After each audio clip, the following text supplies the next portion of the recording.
I get questioned all the time on the best way to light for Chromakey, and really there is no one perfect answer. If you're just starting out with Chromakey, we strongly suggest you actually go outside in an overcast day with a green or blue piece of fabric and experiment that way. If you can, whether it's inside or outside, we definitely recommend that you separate yourself from the background, so give yourself a lot of room. Don't stand so close that you're going to cast a shadow. Now remember, there's no such thing as perfect Chromakey unless you have millions of dollars to spend. Most Chromakey systems that you're going to have, a few $1,000s for a camera, a few $1,000s for an edit system, are not going to be a fancy system that allows perfect Chromakey like you see on the national news. You're going to have some edging. So what you need to do is be able to minimize that edging. Now, blonde hair can be a real problem. So blonde hair, sometimes if you have to have a person wear a hat or tie it back or put a scarf on, it's a little bit of a compromise. Certain colors can be compromised when you're doing Chromakey also. So black or a color close to the background like green may not work well, and you really want to watch your different colors and watch your patterns and experiment. If you have a mixer like the Videonics MX1 or MX Pro, or we use the Panasonic MX20, this is a great way to learn about Chromakey, because a lot of people use Chromakey in with their nonlinear edit systems, which means that they think they lit it well and then they try to experiment after the fact. What a standalone mixer allows you to do is experiment live on the job. So we're going out to the mixer right now and keying it in, and we can move the lights and see in real time the results.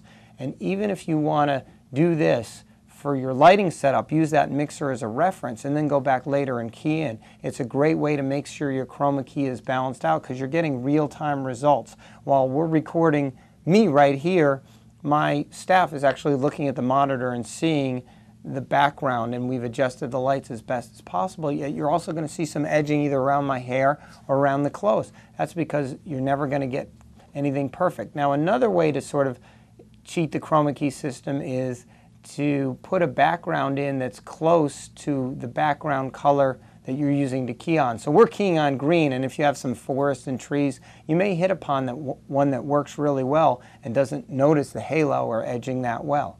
Now, here we are with the Chromakey crowd here. You know, they're a new band, and we're here in the background. We're going to show you how we light it. Let's turn off all the lights but the backlight, please, the one way in back. So what we've done is we've taken a Chromakey screen, and you see we've lit it from behind.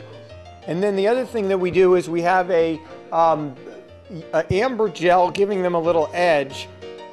And then if we turn off the amber gel, you can see, go ahead, Steve.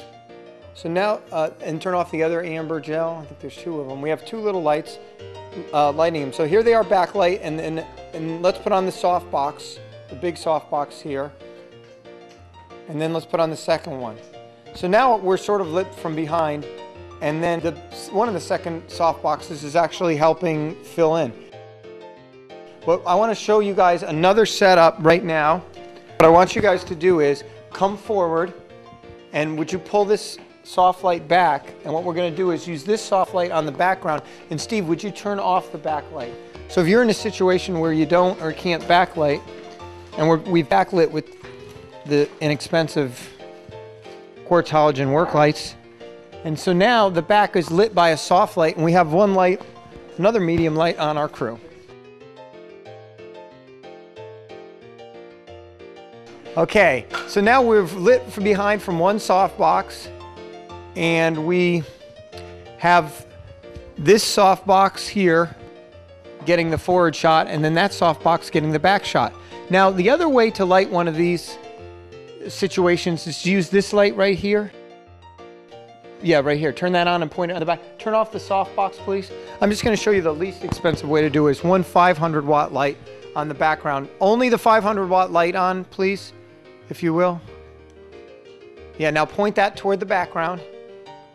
And there we go. This is a good way to light your background, is to light the background first before lighting the foreground, because this allows you to see what you're getting in terms of a picture. And that's one 500-watt quartz light. And you'll notice that it's sort of tapering off to the right, but that's okay. But if you can, you want to use maybe two of those. And so that's our backlit shot. And then let's turn on the soft light, the forward soft light here. And this is Chromakey with 2 lights. And then if we wanted to use that hair light, let's go ahead and use the hair light. Another good way to test the edges is to get a close-up. So we'll get the close-up on Jeff, and there's his edge around his hair. Okay, and go ahead and let's turn on the other set of 500 watt lights. So we had it backlit before, but now we're going to front light it with the 2 500 watts. And do you have that 500 on? Okay. And now it's a really rich green.